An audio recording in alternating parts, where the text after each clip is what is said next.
বিশ্বকাপ ফুটবল খেলতে যুক্তরাষ্ট্রে পৌঁছে রীতিমতো ধাক্কা খেল ইংল্যান্ড। শনিবার বিকেলে কানসাস সিটিতে পৌঁছানোর কথা ছিল হ্যারি কেইন, বুকায়ো সাকাদের।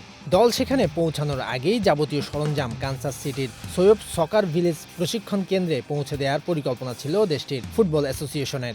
সেই লক্ষ্যে মালামাল বহনকারী কয়েকটি গাড়ি প্রশিক্ষণ কেন্দ্রের দিকে যাওয়ার পথে ঘটে গা শিউরে ওঠা ঘটনা।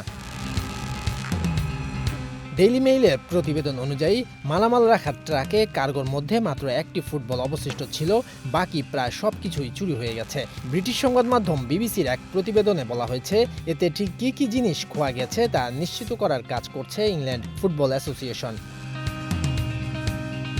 আপনি আর একা নন, ইউনিভার্সাল কার্ডিয়াক হসপিটাল আপনার হৃদয়ের আরো কাছে।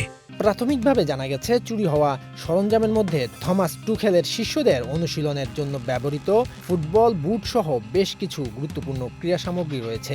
এছাড়া অফিসিয়াল টুর্নামেন্ট বল ও অনুশীলনের কিছু সরঞ্জাম খোয়া গেছে। তবে সরঞ্জাম চুরির বিষয়ে কোনো মন্তব্য করেনি ইংলিশ ফুটবল অ্যাসোসিয়েশন। আগামী 17 জুন ক্রোয়েশিয়ার বিপক্ষে ম্যাচ দিয়ে নিজেদের বিশ্বকাপ মিশন শুরু করবে ইংল্যান্ড। শরীয়তুল্লাহ, বৈশাখী সংবাদ।